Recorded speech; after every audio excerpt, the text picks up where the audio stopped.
Salut les esprits, bienvenue dans cette nouvelle vidéo dans laquelle on va faire une petite étude de cas avec Laurent. Laurent est un membre du programme qui l'a rejoint en 2017-2018 et l'idée c'est de voir ce qui s'est passé pour lui depuis, parce que autant c'est intéressant de décortiquer un projet et on l'a fait au travers d'un article écrit. Je vous mettrai le lien, vous pouvez retrouver tous les chiffres des projets qu'il a fait. Et c'est de voir qu'est-ce qu'il est devenu depuis, comment se sont passés ces projets, l'exploitation, la gestion, et qu'est-ce que ça a donné en plus au travers de cette période un peu particulière que nous avons traversée. J'en dis pas plus, c'est parti. Alors bonjour Laurent, bienvenue dans cette étude de cas. Laurent, rentrons tout de suite dans le vif du sujet. Est-ce que tu peux brièvement te présenter? Bonjour Michael, je m'appelle Laurent, j'ai 48 ans. J'habite en ce moment à Madrid. Je suis natif de l'Oise, à côté de Compiègne, où j'ai fait mes investissements. Donc, je suis embauché en CDI depuis 1996 dans un groupe automobile. Et donc après, j'ai vu sur Internet plusieurs vidéos, dont les tiennes, et ça m'a vraiment fait un déblocage par rapport à ça. Et, j'ai voulu prendre la première formation, hein, donc sur l'investissement locatif. Donc tu as commencé à investir dans l'immobilier en quelle année ou il y a combien de temps? Alors, réellement, en 2014. En 2014, j'ai acheté, et là, c'est là que j'ai fait mon erreur. J'ai acheté cash un appartement dans le Doubs, donc que j'ai loué depuis cette année-là. Il est loué, donc depuis 2014. Et après, donc, tu as rejoint ma formation immobilier, c'était quelle année à peu près? En 2018. 2018, d'accord. Donc, on avait fait une étude de cas sur les investissements que tu avais fait suite à la formation. Donc, de mémoire, tu avais investi, tu avais créé 2 colocations en Picardie, c'est ça? Oui, c'est ça. Globalement, donc on mettra le lien vers l'article pour les gens que ça intéresse. Tu expliquais les chiffres, le projet. Ça avait l'air de plutôt s'être bien passé. C'était quoi tu peux me rappeler un peu les cash flows que tu avais tirés à l'époque de ces projets? Question cash flow, comme je suis toujours en différé. Sur le premier, je suis à 739 euros. 739 euros de cash flow. Et tu es toujours en différé sur le premier? Je suis toujours en différé parce qu'en fait, j'ai fait un différé de 3 ans. Ma banque m'a accordé Waouh!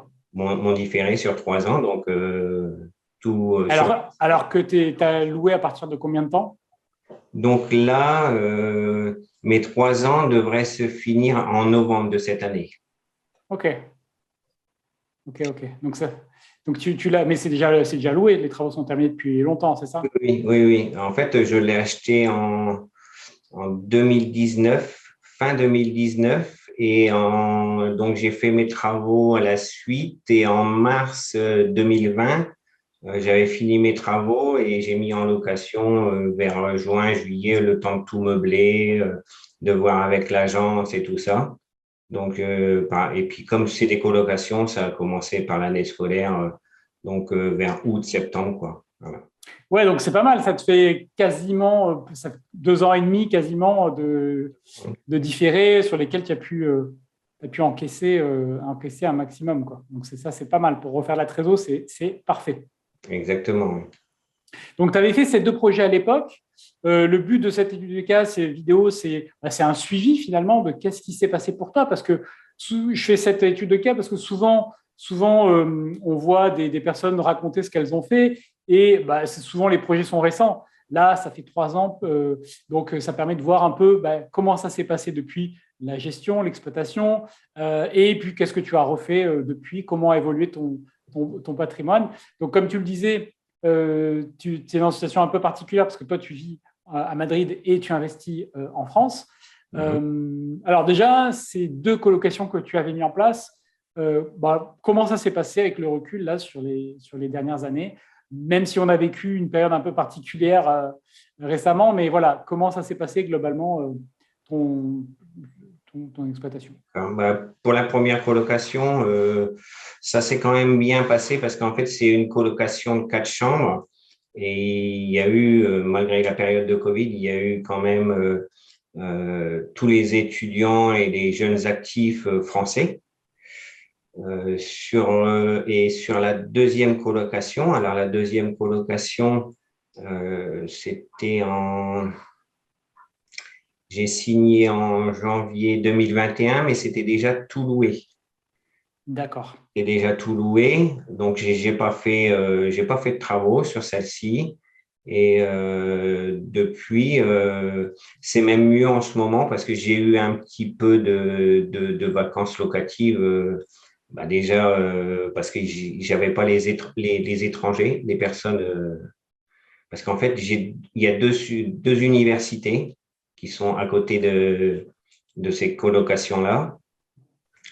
Et ça marche un peu mieux quand il y a les étudiants étrangers qui peuvent faire leurs études à cet endroit-là, malgré qu'il Ouais. y a les jeunes actifs, les stagiaires et tout ça. D'accord. Et comment tu as choisi la ville dans laquelle investir depuis l'étranger? En fait, c'est ma ville natale. Donc, Tout simplement. Ouais. exactement. Ouais. C'est souvent l'un des meilleurs, dans les meilleurs choix, c'est soit d'où l'on vient, là où on connaît, soit là où on a travaillé, soit là où on a de la famille. C'est souvent les meilleures options parce que ça permet d'avoir un ancrage un petit peu local. OK. Donc le deuxième, lui, est beaucoup plus récent, mais malgré tout, ça fait déjà plus d'une année. Oui, oui. Là, alors, comme je te disais, c'est depuis 2021, depuis janvier 2021. Et ben là, les deux colocations, de toute façon, sont pleines en ce moment. Et ça se passe très bien pour l'instant. OK. Est-ce que tu as refait des opérations depuis? Alors, non, je n'ai pas refait d'opération. J'étais sur une opération un peu plus importante que je voulais faire en Espagne. C'était une résidence principale que j'aurais mis 6 à 7 mois de l'année en location du côté d'Alicante. Je ne sais pas si tu connais le sud D'accord. de l'Espagne, parce qu'il y a une grosse demande dans cette région. Mais bon, avec la banque, j'ai eu des petits soucis et en fait, ils prêtent beaucoup. Si on a une résidence principale, déjà toute payée. Donc, D'accord. j'ai eu des petits soucis, enfin des petits soucis.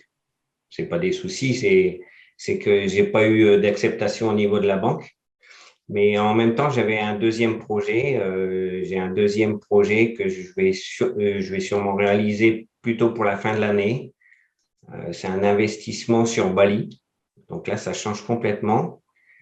Je garde toujours en tête le fait de faire une maison en Espagne, mais ça sera plus pour une résidence principale, vu que je voudrais habiter avec ma femme ici en Espagne. Et en fait, sur Bali, il y a une plus grosse rentabilité. Il faut D'accord. il faut amener du cash, mais la rentabilité est bien supérieure. Oui, Bali, ça va se faire en cash. Alors, du coup, c'est intéressant parce que toi, tu es dans un schéma où tu diversifies pas mal géographiquement, quoi. Exactement, exactement. On m'a C'est toujours une volonté de ta part, là, de pouvoir avoir des revenus de sources différentes? En fait, euh, ce que je veux faire par la suite, évidemment, c'est quitter mon travail. Mais je voulais quitter mon travail en ayant des revenus locatifs où je fais un petit peu de crypto et des choses comme ça pour essayer d'avoir au minimum le même salaire que j'ai en déplacement. D'accord. J'ai un salaire quand même assez conséquent en déplacement. J'essaye d'en faire le plus possible. Et là, en faisant le projet Bali, je me rapprocherai fortement. D'accord. D'accord, d'accord. Ouais, donc à Bali, j'imagine que c'est une villa, c'est ça, touristique? C'est souvent ce Voilà. qui est proposé. Mhm. OK. C'est Ouais, ouais. Alors, dans le Ah, cadre de cette opération-là, il faudra que je vende un de mes appartements, pas mes deux colocations, parce que celles-ci sont rentables, mais j'ai un autre appartement que j'avais acheté en 2014 et celui-ci, je vais le revendre parce que je me suis aperçu que la rentabilité entre mon appartement dans cette région et la rentabilité à Bali, pour 2 fois le prix que je vais le revendre, je vais avoir 10 fois plus de rentabilité. d'accord. Ah oui. Effectivement. D'accord. Donc, tu nous as dit effectivement que tu avais déjà ces 2 colocations plus cet appartement que tu détiens depuis longtemps, que tu vas probablement revendre pour un nouveau projet. Euh, Comment ça s'est passé la création de ta première coloc? Tu peux peut-être nous en dire 2 mots parce que ce que tu nous as dit au début, c'est que tu avais acheté un premier appartement en cash, j'imagine sans trop savoir, comme tout le monde, quand on débute, Exact. on fait ce qui nous paraît logique et il nous paraît bien. Et après avoir appris dans le programme, on va dire, les manières d'optimiser et de faire différemment, voilà, comment tu as abordé la création de ta première colocation? Oui, en fait, ça a complètement changé. Après avoir fait ta formation, déjà, je voyais plus clair de ce qu'il fallait exactement faire. Donc, et j'ai négocié le prix, j'ai pu faire les travaux. Comme je connaissais bien la région, avant, j'ai bien fait l'étude et tout ce qui allait avec. Et c'est pour ça que ça s'est un peu mieux, enfin, ça s'est très bien passé en fait.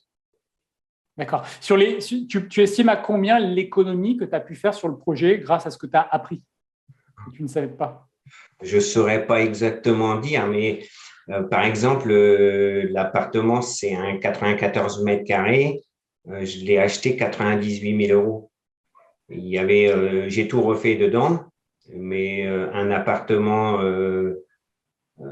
à cet endroit-là, ça vaut à peu près 140, 150 000 euros. Donc, D'accord. Donc, tu l'as eu déjà bien en dessous du marché. parce qu'en fait, il y avait, voilà, il y avait de la peinture, un peu d'électricité à faire et tout ça. Donc, j'ai pu baisser fortement le prix, quoi.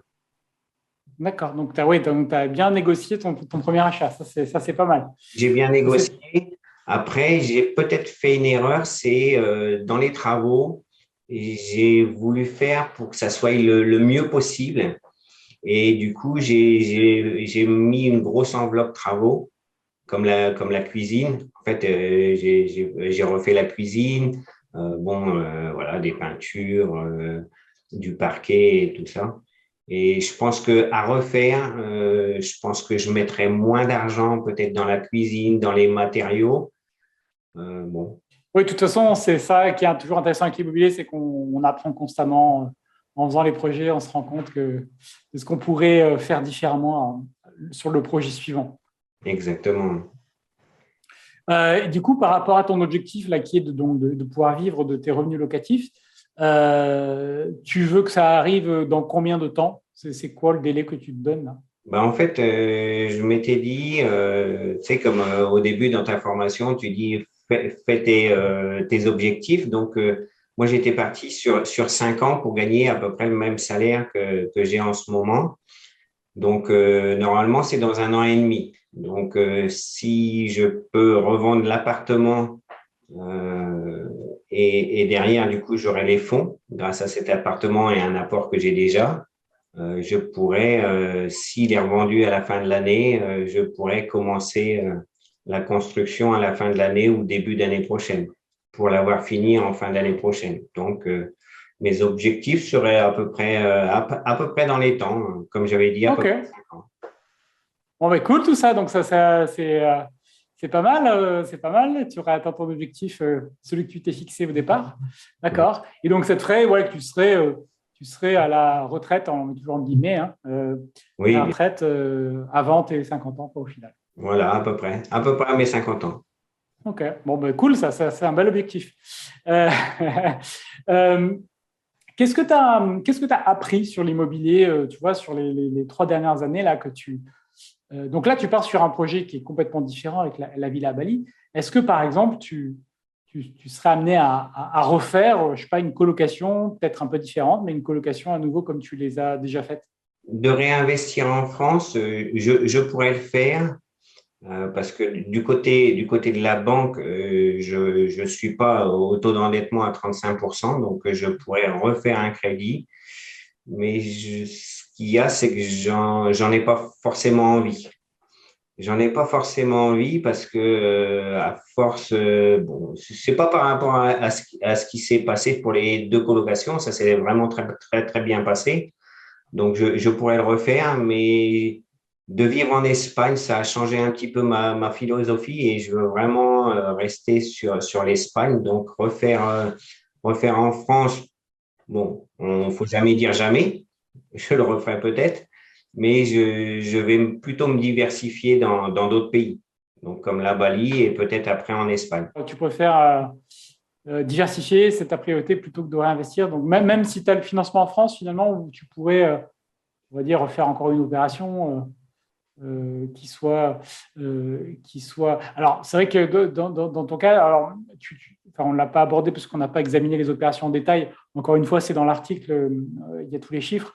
Mais j'imagine que la banque te demande un peu d'apport en étant non résident. Et tu vois, qu'est-ce qui fait? Parce que je me dis, même si on demande 10-20%, ça pourrait quand même valoir le coup si tu as le financement, tu vois, de développer ton patrimoine, quoi, non? Bah, en France, pour l'instant, sur les deux premiers projets, on m'a pas demandé d'apport. Sur le prochain, peut-être qu'on me demandera un apport. Après, si c'est à l'étranger, par contre, là, évidemment, faudra un apport assez conséquent, hein. Par exemple, en Espagne, c'est au moins 20 à 30%. Si tu demandes à une banque espagnole? J'ai demandé à une banque espagnole, oui, effectivement. En gros, c'était 20% plus. Alors, c'est pas exactement les frais de notaire, hein, c'est ce qu'ils appellent. euh, c'est plus les frais bancaires et tous ces choses-là. C'est à peu près pareil, hein, c'est de l'ordre de 10% aussi. Donc, c'est pour ça qu'il faudrait que je mette à peu près dans les 30%. Ouais. Donc, c'est ça qui est fou, hein, c'est que tu as réussi à avoir du 110% en France, alors qu'en Espagne, ça va être plus défavorable. Et ça, c'est vrai que les conditions de financement en France sont quand même très, très favorables, Oui, oui, c'est. même encore aujourd'hui. Donc, OK. Donc, mais tu préfères malgré tout voilà, te dire, je vais me concentrer sur l'Espagne, vu que tu prévois du coup de rester en Espagne. Bah, je ne vais pas rester pour le moment en Espagne par rapport à mon travail. Je vais même encore déménager. Je vais aller en Slovaquie. Mais Ah, d'accord. ça sera vraiment pour le travail. Par contre, après, quand j'aurai vraiment atteint mes objectifs, je veux revenir en Espagne pour vivre en Espagne. Oui, effectivement. OK. Et donc, comment tu vas, dans ce que tu as développé aujourd'hui, parce que tu vois, on parle de liberté financière au sens large, quoi. Tu as beaucoup misé sur les revenus locatifs. Est-ce que tu utilises d'autres piliers comme la bourse Oui, ou d'autres choses? je suis aussi, j'ai de l'argent en crypto. Bon, malgré qu'en ce moment, la crypto, ça baisse un petit peu. Et après, je voudrais bien aussi peut-être pouvoir faire des placements. Comme tu le dis assez souvent, des placements peut-être sur du long terme, quelque chose comme ça. OK, donc plutôt un portefeuille boursier orienté dividende, c'est ça? Voilà, exactement. D'accord. Et après, par OK. la suite, si je pouvais avoir un petit revenu sur Internet ou quelque chose comme ça, ça serait ça serait bien pour boucler l'objectif. D'accord. Ouais, ouais, compléter avec le troisième pilier, le pilier business. D'accord. Exactement. Très bien. Bah écoute, Laurent, merci pour le suivi. Je pense que voilà, on a couvert la question de voilà, qu'est-ce qui s'est passé pour toi depuis 3 ans et le recul que tu as sur les biens. Qu'est-ce que tu veux ajouter, tu vois, sur ce que tu as fait dans l'immobilier jusque-là? Voilà, qu'est-ce que tu as à dire sur, je sais pas, peut-être ce que tu as apporté la formation, donc au-delà tu vois, des connaissances et tout, voilà, qu'est-ce que ça tu vois, pour les gens qui regardent, qui se demandent si c'est bien sérieux, si ça vaut bien la peine, si ceci, si cela. Il y a beaucoup de gens qui hésitent parce qu'ils voient passer plein de trucs qui ont l'air plus ou moins farfelus des fois. Ouais, voilà, qu'est-ce que tu veux ajouter par rapport à tout ça? Déjà, je voulais te remercier par rapport à toutes tes formations et par rapport à l'aide que tu nous donnes à chaque fois. Et en fait, ce qui s'est passé, c'est que quand j'ai commencé à regarder les vidéos et quand j'ai commencé à apprendre en me formant par le biais de tes formations, ça m'a complètement ouvert l'esprit, en fait. ça m'a complètement changé en fait. Dans ma tête maintenant, si je veux investir, j'ai plus peur du tout, quoi. Il y a plus de comment. Par rapport en banque, par exemple, bah, je suis endetté de plus d'un demi-million d'euros et ça me dérange pas plus que ça. Et c'est ça qui fait maintenant que pour investir, maintenant, j'ai plus aucune peur et c'est pour ça que d'aller faire ça à Bali ou en Espagne, pourquoi pas? Et, et pour moi, ça sera beaucoup plus intéressant pour vivre ici, par exemple, en Espagne. Ok, donc c'est ça intéressant. Tu n'as plus peur d'investir. Ça, c'est un Exactement. bon switch. Ouais, un bon switch. Super. Bah, écoute, merci Laurent pour ton retour sur cette évolution que tu as eue depuis 3 ans et plus.